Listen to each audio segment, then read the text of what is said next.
and 300,000 will be left over. And that share goes to the children. So what the executor has to do in that situation is liquidate your assets, meaning they have to sell your home, and most likely that's the matrimonial home you've been living with your spouse in. They do that, and then the child share is paid into court, and from time to time when you need to get payments for maintenance, support, or education, you have to apply to the court and get that money back.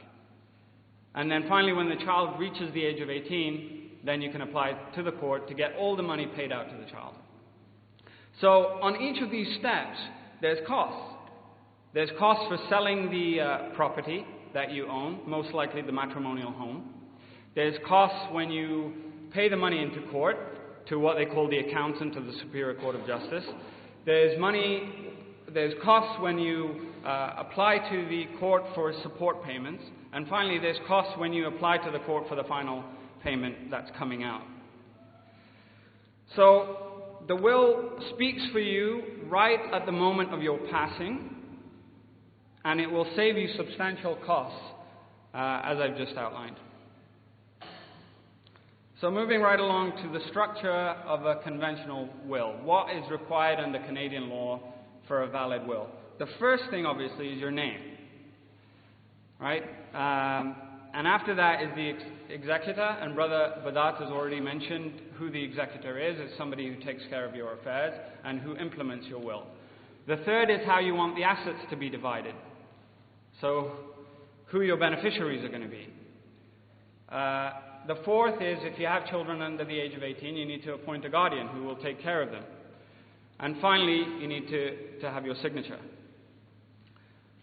So, Canadian law then gives you free rein to do whatever you want within those parameters.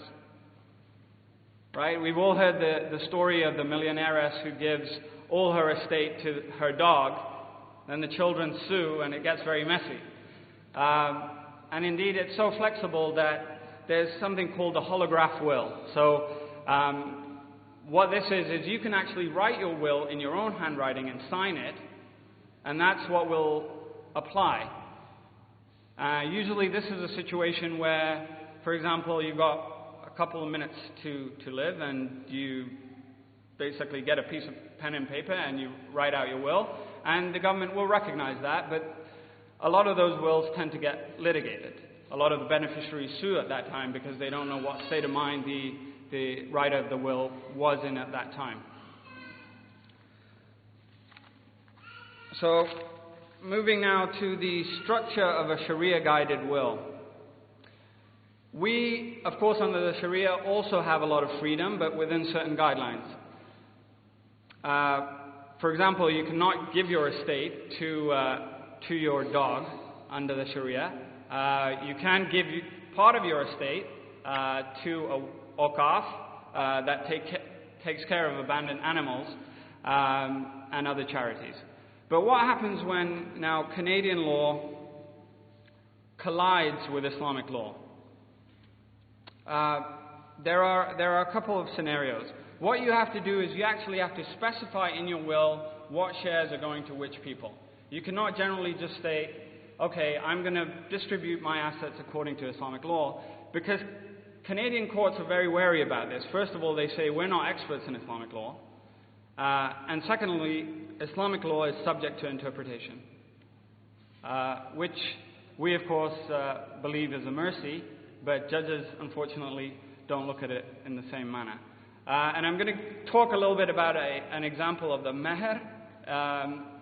In Ontario, there was a case called Kadura and Hamoud, where the Ontario court said, we are not going to enforce a meher agreement because this has a religious purpose and we're not qualified.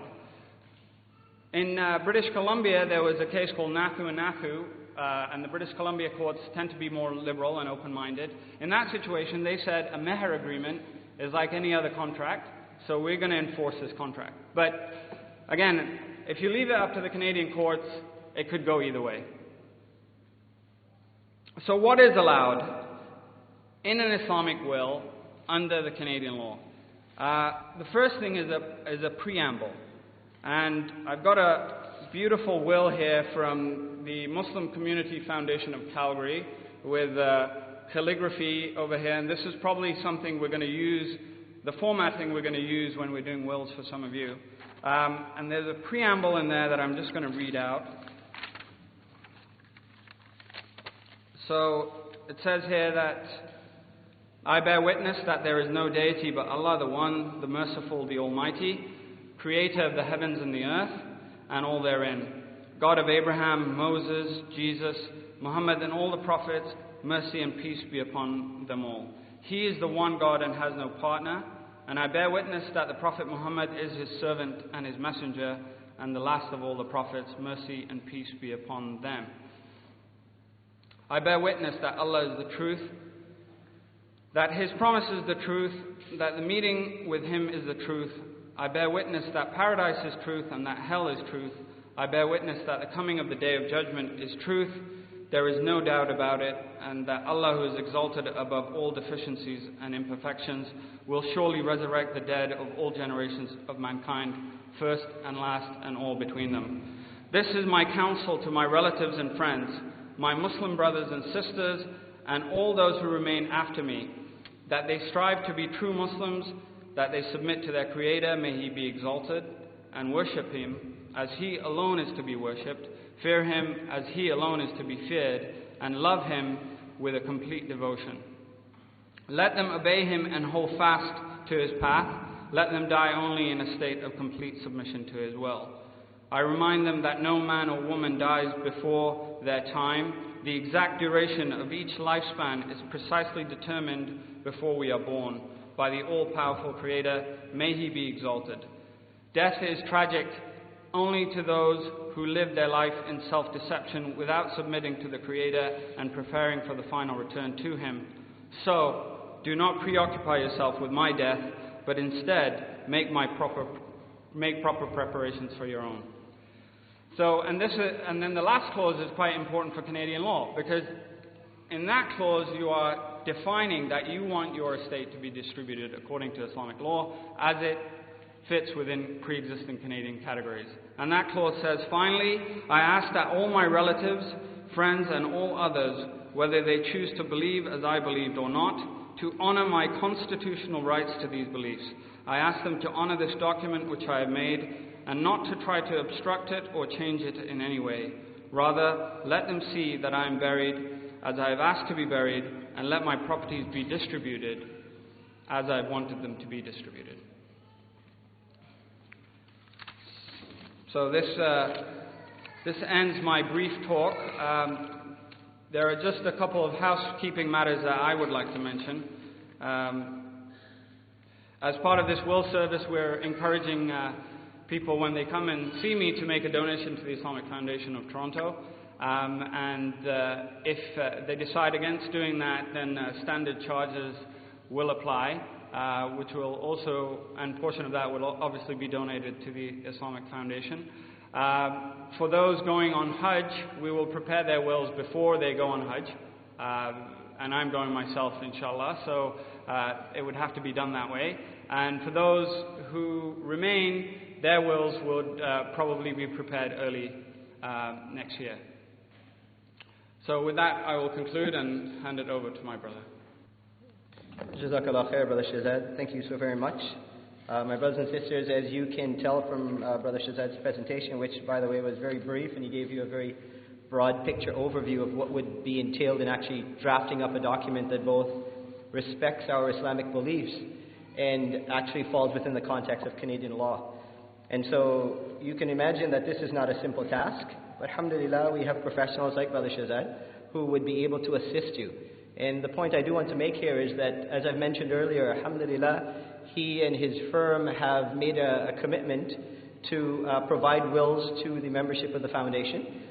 Obviously, this would be done in a very confidential manner. This is obviously not a public conversation. So he's just giving you some examples of some of the things to be considered, but certainly your own individual circumstances would need to be discussed within the relevant context that you would discuss with Brother Shahzad.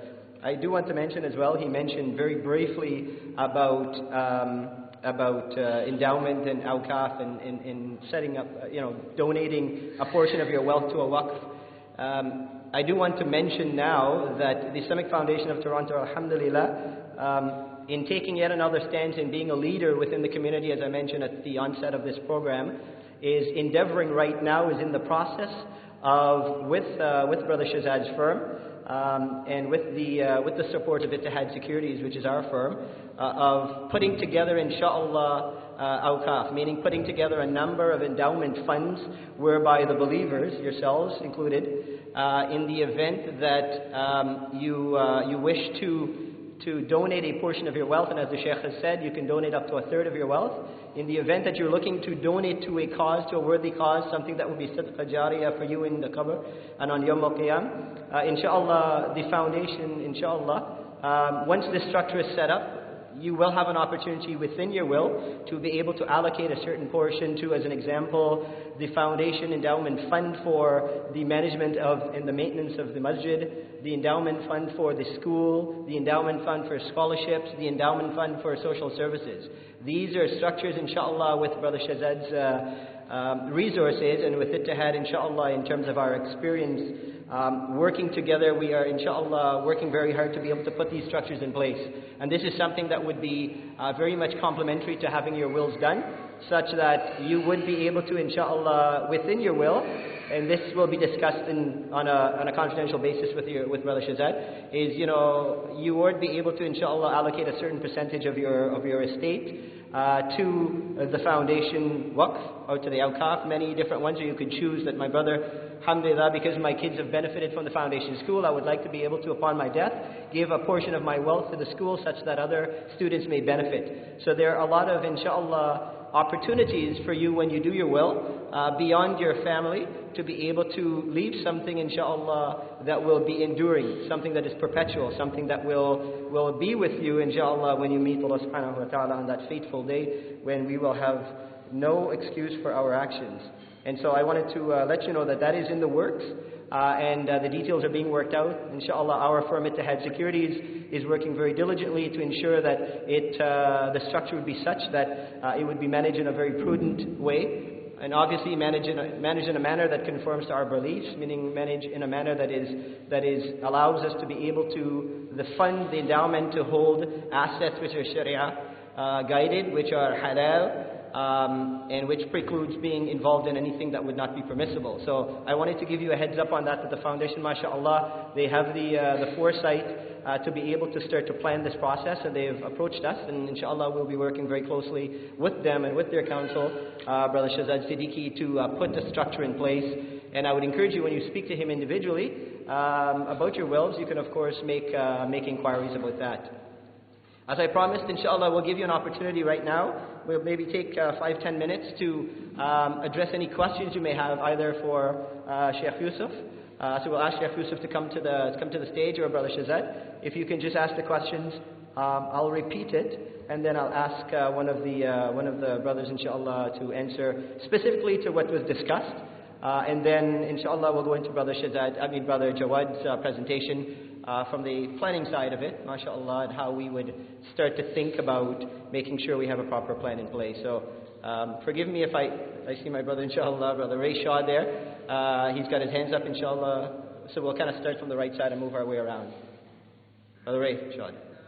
The brother Ray Shaw asked a question, what would happen? He didn't hear the full answer. What would happen if one passed away without having a will in place? Is that correct?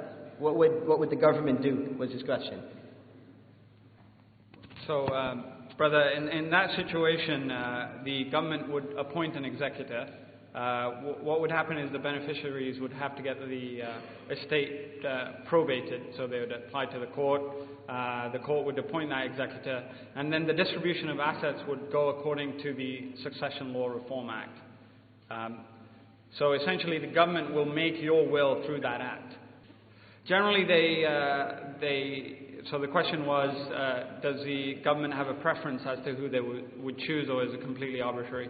Generally, they will go with the spouse, and then the children, and then the parents, and then brothers and sisters. But if somebody wanted to challenge the appointment for any reasons, running from incompetence to deal with financial affairs to insanity, for example, they could challenge the appointment of the executor. The question is, what's the difference between a will, which of course come into effect when you pass away, and a living will, which entails having something in place when you're alive? Well, generally there are actually three types of documents. The first is a will, and then there's a living will, and there's powers of attorney. So a will applies after your passing, and then a living will and powers of attorney apply while you're still alive. So powers of attorney generally deal with property and personal care, but not the very serious issues. A living will applies, for example, if you're in a comatose state in the hospital and they need to make medical decisions on your behalf, then you need to have a living will at that point. Generally speaking, they'll still accept a power of attorney, but it's better to have a living will for that kind of scenario. The question is there an expiration on the will, much like there is on many things in life? So does it expire? Does a will expire? Or does the government have some type of provision for expiration of will? It's a very good question. Brother Shazad will answer that. Actually, there's no expiry of wills. Once you've written it and it's been properly documented, it never expires, unless you write a second will, or what they call a codicil, which is part of the will. The first question that someone has asked is, basically, if there's already a determined portion by Allah subhanahu wa ta'ala, then why do we need to have a will, and why does it differentiate between case by case, as I pointed out in my talk? So the answer to the question is quite straightforward.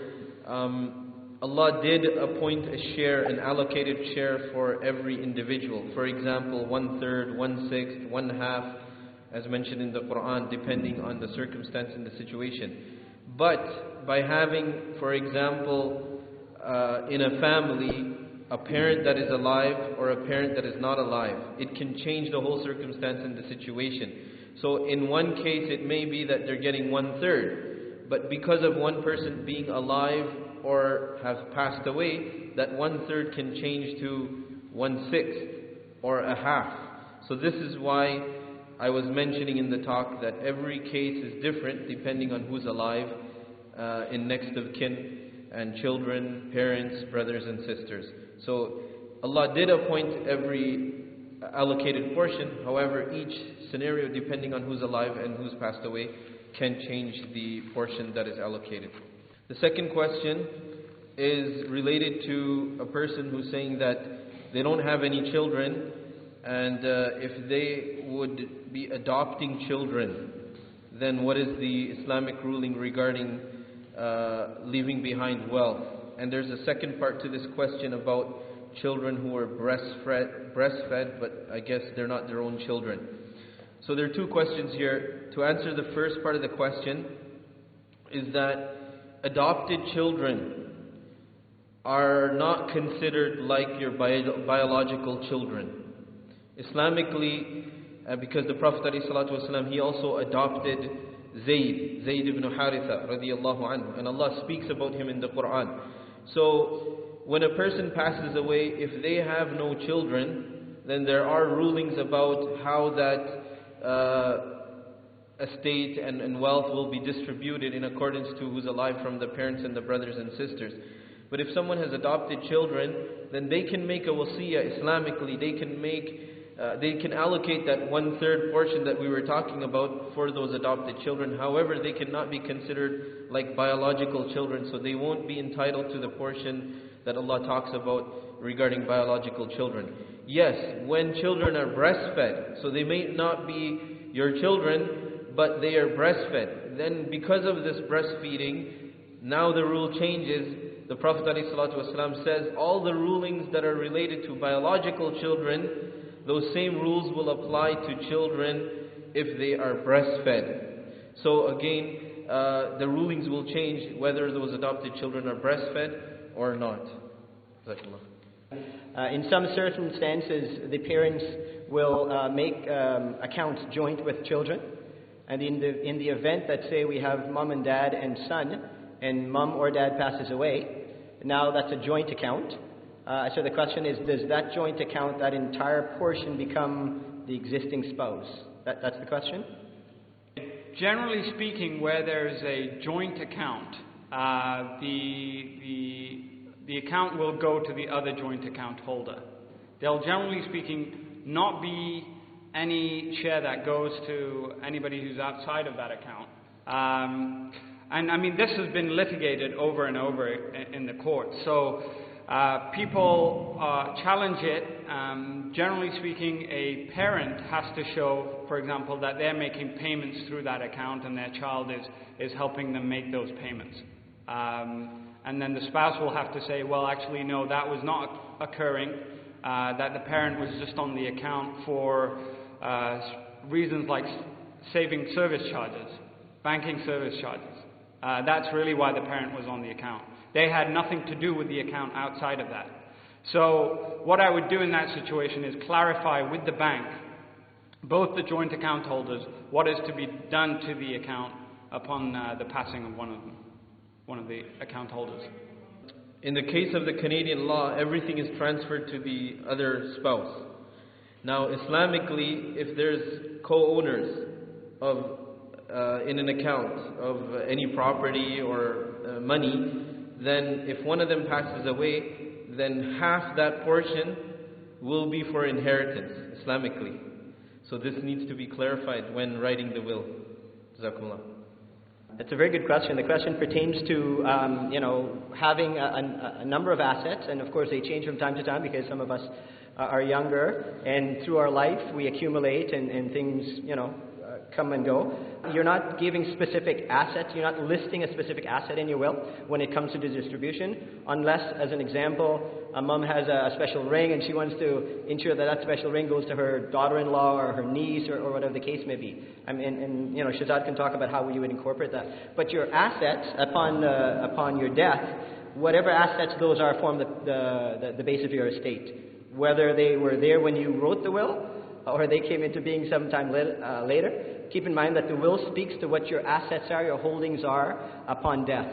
And those don't necessarily need to be specifically outlined, unless again there is some purpose to it, that I want that ring or this nice bed that I've had for 80 years to go to my whatever. I mean, those specific situations would be identified. Just one more question from the brothers, and then inshallah we will go to the sisters. For those who didn't hear the question, as it's been stated, the son gets twice the share of the daughter, the male versus the female in this case, and the brother's wondering whether or not we can allocate it equally. Okay, Islamically, if we would like distribution to all our children equally, then the procedure of doing it is what I mentioned earlier in my talk, is hiba. You give it to a gift to them while you are alive. And when I mean hiba, Islamically hiba means you give full control of that commodity that you are giving to them during their life.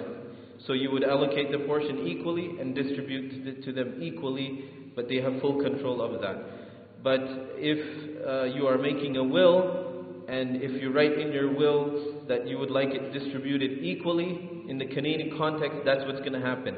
But Islamically, it is incorrect, obviously, because the portions vary in accordance to the gender and different situations.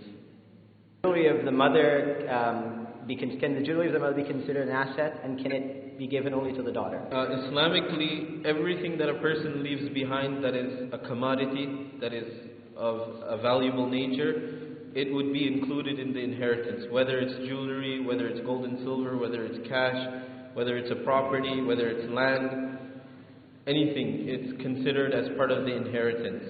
Now, again, if you want to leave that specifically behind for someone, then you can give that as a hiba, as a gift while you are alive to that special person. But you can't write in the will. Islamically, it wouldn't be appropriate to write it in the will that this is to be given to a certain person. In the Canadian context, that would happen. However, Islamically, it's incorrect. With regards to buying a property, husband and wife buy